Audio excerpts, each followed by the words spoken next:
지난 10월 1일은 대한민국 제73주년 국군의 날이었습니다. 대한민국 국군의 귀빠진 날이며 동시에 그동안 숨겨놨던 비밀 무기들을 마음껏 보여주며 자랑하는 아주 칠로 말입니다. 아니나 다를까 올해도 우리 국방부 아주 신났습니다. 동시에 행사 진행을 맡은 그리고 제복 인어무도 자라온 매주 알고 싶은 게 너무도 많은 해병대 제572 우리 상중 이 아저씨 도 아주 신났습니다. 특히 올해 국군의 날에는 워낙 보여줄 게 많은 국방부가 조금 특별하게 행사를 준비했습니다. 아무리 자랑하고 싶어도 마귀 빈들 앞에서 탄도 6톤짜리 다 탄도 혐오 쏘고 그럼 안 되니까 우리 미사의 시리즈들은 가만 투구 대신 대한민국 국군의 괴문상 6 부대 해병대를 중심으로 우리 군 이적의 본토에 상륙한 것을 가정하여 마치 한편의 전쟁 드라마와도 같은 박진감 넘치는 합동 상륙 작전을 전부 였습니다. 올해 국군의 날 행사는 정말 끝내주는데 혹시 너무 바빠서 그걸 못 챙겨보신 분들 이 계실까봐 행사의 하이라이트만 소개를 해보자면 대략 이렇습니다. 참고로 국군의 날은 우리 국군이 창설된 날이 아닙니다. 1950년 6월 25일 새벽잠 자다가 갑자기 산방을 마주는 계속 뒤로 밀리다 가 다시 어렵게 전열을 가다듬은 반격을 시작하여 밀고 올라가 다 반격 약 3개월 만인 10월 1일 드디어 38선 넘은 것을 기념하기 위한 달입니다. 올해는 특이하게 참 군일의 최초로 우리 해병대에 본 거지. 경북 포항 해병대 제1사단 앞바 다인 영일만에서 기념 행사를 개최했습니다. 행사는 육지가 아닌 소형 항공모니자 우리 군의 대응 수송하는 마라도 암의 갑 한유에서 진행되었습니다. 누구 아이디어 이제 보는 내내 진짜 멋진 발상이라고 생각했습니다. 그리고 행사의 거의 마지막 부분에 가서 대한민국 상륙군사령관 해병 김계 1소장의 명령과 함께 이날 의하인 피스메이커 작전이 개시되었습니다. 작전이 개시되자마자 가장 먼저 고고 도무인 정찰기 글로벌 호크가 적진 상공 높은 곳으로 날아가며 전략적 정보를 수집할 본부로 종종합니다. 이 글로벌 호크는 대당 약 2천억 원 정도 하는데 뭐가 이렇게 비싸냐는 일단 사람 이타지 않는 최첨단 무인 이게 다 저탐지할 수 없는 어마어마한 높인 최대 지상 20km 높이에서 활동하며 무엇보다 이 글로벌 호크는 아주 간단하게 설명해서 하늘에 달린 거대한 CCTV라고 보면 간단한데 그 높은 상공에서 도로를 지나다니는 자동차의 번호판까지 식별할 수 있는 수준의 눈을 가지고 있습니다. 이게 떴다 하면 일단 상대 지역 스타에서 맵팩한 것처럼 그냥 태어나 처음 다 보인다고 봐야 합니다. 그 다음 조기 경보기라는 비행기가 팩나 앞-35와 같은 전투기들의 호해를 받은 요 들어갑니다. 이 조기 경보기는 글로벌 호크보다 비싼 대당 5,500원입니다. 그도 그럴 것이 이 비행기 그냥 초고성능 레이더 덩어리라고 보면 때입니다. 무려 앞뒤로 7km가 넘는 지역 안에서 감지되는 적 전투기부터 전차나 미사일까지 모든 위협은 하늘에 떠있는 상태에서 사전 포잡할 아군에게 주기의 정보를 보냅니다.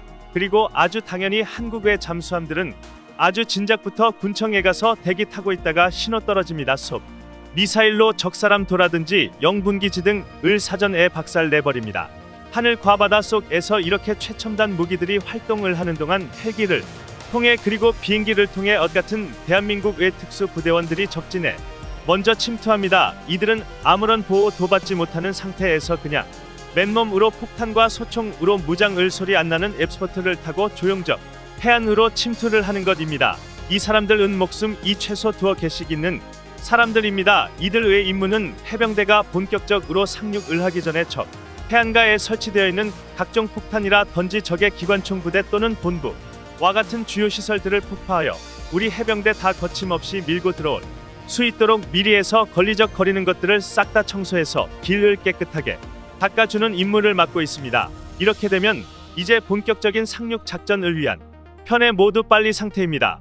먼저 선둘로 칠투 하늘이 특수부대원들이 주요 권리적 시설들에 대한 폭파에 성공하며 해병대의 본격적인 상륙점이 개시됩니다. 가장 먼저 우리 해병대의 트레이드마크이자 해병대 원대로 쉽고 바다를 건너 해안까지 이동시켜주는 특수장갑차인 카브 상륙 돌격차가 차가 대열을 이루며 해안을 향해 대로 올라갑니다.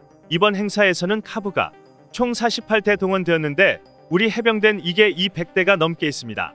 1대 총 24명의 해병에 탑승할 수 있기 때문에 이 카브 장갑차를 통해서만 한 번 작전에 대략 4,000명이 넘는 회 등이 동시에 침투할 수 있게 되는 것입니다. 그리고 이 카브 옆에서는 또 다른 형들이 고속앱 고무보트를 타고 함께 침투를 하고 해군의 소개와 같은 공기부양정들이 전차나 자주포 등 을 싣고 같이 침투를 진행합니다. 해안가에 다 다르기 전에 선두에 있던 가부 장갑차들에서 갑자기 갈색의 짙은 연기가 뿜어쳐 나옵니다. 그리고 이어서 하얀색의 연기도 함께 뿜어져 나오며 바닥과 전체가 온통 연기로 자극해줍니다.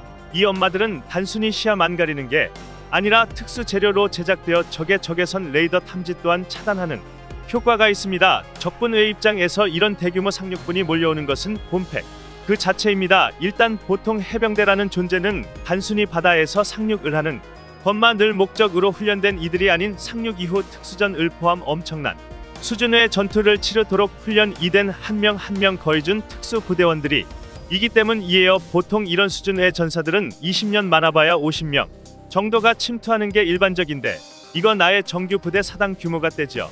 몰려오는 것이기 때문에 해안에서 1차적으로 이들이 들어오는 것을 못 막아. 그래서 해병대원들이 본토 내로 깊숙이 침투하여 작전을 시작하게 되면 그건 마치 아비터콜로 다크템플러 수백 마리가 털에 또 레이더도 없는 본진에 침투한 것처럼 아주 슬픈 상황이 펼쳐집니다. 그래서 저건 해안가에 설치해놓은 기관총들이나 포 또는 미사일 등 마치 강철로 된 파도처럼 밀고 들어오는 이 무지막지 한 해병 상륙 부대를 막으려 고하겠지만 이때 가착 아파치 헬기 편대가 상륙 부대 위를 날아 해안가로 먼저 날아갑니다. 그리고 글로벌 코코와 조기 경보기에서 보내준 정보를 바탕으로 해안가의 숨은 적의 포대나 미사일 부대를 향해 사정없이 공격을 쏟아 부합서 우리 특수부대원들이 시작한 청소 작업은 마무리합니다. 드디어 상륙부대의 첫 파도가 해안가에 시작하면 그들은 뒤에 오는 상륙부대들을 위한 업무 경계태세를 갖추고 작전 지역 장악을 빠르게 진행합니다. 그렇게 순차적으로 모든 상륙부대가 해안가 상륙에 성공하게 되면 이제 하늘에서는 시누크와 같은 대형 헬기들이 이미 아군이 완전히 장악한 평가도 추가로 병사들을 수송하면 해당 해안 지역에 대한 자각 이박 우리 되고 그렇게 육패 공부 그리고 해병대가 함께 전개한 합동 상륙 작전 또한 마무리가 되는 것입니다. 해병대라는 것은 적의 포와 지뢰 시설을 두고 그것도 바닥 침투해 하는 상육군으로 엄청나게 높은 위험과 난이도 수준 군사 작전을 전개하는 특수 군 조직입니다. 그래서 영국군 도해병대원들은 8,000명밖에 보유하지 못하고 있고 프랑스도 대략 2,500명, 러시아 역시 12.000명 규모를 가지고 있는데 우리나라의 경우 거의 3만 명에 가까운 수를 보유하고 있어 전 세계 해병대 중 미 해군 다음으로 크고 강력한 회원들 가지고 있습니까? 북한이랑 싸우려면 대부분 내륙에서 싸우게 될 것이고 중국 또한 거의 대부분 내륙으로 싸울 것 같은데 어째서 우리는 세계에서 두 번째로 큰 척 해안가 침투를 위한 사격 부대를 가지고 있는지 잘 알겠습니다. 이게 이번 국군의 날 행사의 하이라이트였던 피스메고 합동 상륙 작전이었는데 이 시기를 즈음하여 우리 군에서는 다양한 공부는 공개했습니다. 그 중에서 제 눈에 띈 한 가지가 있었는데 바로 이것입니다. 제일 앞에 있는 것은 우리 Ki-21 보라매입니다. 그런데 바로 그 뒤는 겁나 살벌하게 생긴 무표정 을릴 회색 전투기들이 마치 그림자처럼 현대 비행을 하고 있습니다. 이건 우리 군이 현재 개발 중에 있는 사개발 중에 있다고 쓰고 개발해서 보관 중에 있다고 늙어야 문구적기입니다. 그 형태나 구성은 님의 미 공군과 해군을 통해 공개된 적이 있는 미군의 무인기와 매우 유사하게 생겼습니다. 다만 그 크기가 조금 더 컴팩트한 것이 특징입니다. 기존의 우리 군이 진행하던 여러 무인기 프로젝트 중에서 가오리로 불리던 프로젝트의 진화형인데 이 무인기들이 엄청나게 무서운 이건 지상에서 컨트롤하는 무기들이 아니 이 사진에서 앞에 가는 리드 전투기 보라 매저 등 조작하는 전투기들이기 때문입니다. 그러니까 기본적으로 어느 정도의 인공지능 기술이 적용되어 있어 자체적으로 비행을 하고 편대를 유지하면서도 리드 조정수의 명령에 따라 합동모 또는 각각 개별적으로 전투 목적을 하달받아 수행한 무인 전투기들일 것입니다. 현재 우리 군이다 공개를 하지 않아서 그렇지 우리 군의 무인기 기술력은 세계 최고 수준입니다. 전투기 말고도 지난 국군의 날 행사에서 소개할 지상 드론인 세르파부터 바다에서 드론처럼 작전의 수임 해상 드럼까지 이미 그 기술력을 보유하고 있는데 이 무인 전투기야말로 그 모든 무인기 키 주려고 꽃중에 보신 것입니다. 현재 한국군은 이런 무인기 개발에 있어 상당 수준까지 거의 완성을 한 상태이며 이와 같은 무인 전투기 외 우리 군은 미군 의디사와 같은 중고등부 인기도 현재 개발 중인 혹 또한 자폭 들어온 것 같은 공대집 교문 디어 같은 신무기들에 대한 개발 리테스트를 완료하여 늦어도 2030년까지 실전 배치한다는 계획입니다. 북한에서 얼마 전 정상회담 이야기가 나왔습니다. 우리 정부가 종전의에 대한 이야기를 꺼내자 그에 대한 답으로 하루도 걸리지 않아 나온 장면입니다. 다시 말하면 우리 모두가 그렇듯 북한 역시 그 포성은 70년 전에 이미 바쳤으며 도마치고 스터처럼 오늘날까지 이어져 오고 있는 크고 전쟁의 그림자를 이제는 지우고 싶어하는 것 같습니다. 아마도 올해 안에 이 한반도가 종전선언이라는 모두가 기다리던 커다란 선물 과학대, 이제 한반도에서 전쟁에 대한 디스크가 완전히 사라진 경제와 안보, 그리고 외교 모든 부분에 있어 내년부터 엄청나게 도약하게 된 대전 한계를 경험하게 되지 않을까 하는 기분이 됩니다. 꼭 그렇게 되어 지난 70년 동안 우리 발목을 잡고 있던 그 무거운 사설을 벗어버리고 남과 북이 함께 이제는 평화와 번영의 시대는 함께 손잡고 사석해 기상했으며 좋겠습니다. 대한민국 만세. 감사합니다. 과거 한국형 전투기 KX 프로젝트의 공개 당시 대다수의 일본인들은 KX 프로젝트가 무조건 실패할 것이라고 예상하며 KX를 비웃었지만 강대국 한국은 그런 일본인들의 비웃음에 단숨에 박살내버리고 2021년부터 4대 핵심 장비 국산화와 동시에 K-21 전투기의 시제 1호기부터 시제 5기까지 동시에 제작 단계에 들어가 며 대한민국 첨단 제조 항공 기술력의 진수를 제대로 보여주고 있는 것은 모두가 당연하다고 인정한 사실입니다. 미국과 러시아는 물론 프랑스와 유럽연합과 제-K-21 전투기에 지대한 관심을 보이며 한국의 기술력에 극찬을 아끼지 않았는데요. 이러한 상황에 대해 일본인들은 굉장히 당황한 모습에 보여주고 있습니다. K-21 전투기의 실물 디자인 이 일본인들의 예상보다 훨씬 멋지게 등장하고 생산 공정도 치명적인 문제 없이 순조롭게 진행되자 일본의 군사 정보 커뮤니티 사이에서도 한국산 무기에 대한 인지 부조화가 오고 있는 모양입니다. 오늘도 고구려 제국 구독과 알림사 점은 영상을 제작하는데 큰 힘이 됩니다. 감사합니다. 과거부터 현재까지 자칭 군사 무기에 관심을 가지고 군사 전문가 행세를 하던 일본인들 사이에서는 한국산 무기는 종류를 불문하고 성능이 형편없다는 괴담을 믿으며 현실 부정과 정신 승리를 취속하고 있었습니다. 과거 다른 국가들 예전 차와 비교해도 전혀 꿀리지 않는 성능의 3.5 세대 차세대 전차 K-2 흑표가 등장했을 당시에 일본인들은 K 흑표 전차가 한국산 무기라는 이유 하나로 의도적으로 성능을 감추며 한국산 무기인 K 흑표에 대한 성능에 절대로 언급하지 않은 전적이 있습니다. 해외 군사 전문 매체들이 K 흑표 전차에 대한 성능을 평가할 때 세계 10대 상위권에 등극한 우수한 전차로 평가하자 일본인들은 의도적으로 세계 10대 전차 순위의 K 흑표 전차를 제외시켜날 조화한 정보를 유튜브나 해외 퍼뜨리고 강대국 한국 2의 세계 군사력 순위 6위에 병극했을 당시 일본에서는 한국은 순위에서 제외시키고 정보를 퍼뜨릴 정도로 일본인들은 끝없이 강력해지고 있는 강대국 한국의 군사력에 대해 열등감 진심으로 두려움을 느끼며 현실 부정 정신 순위를 이어가고 있죠.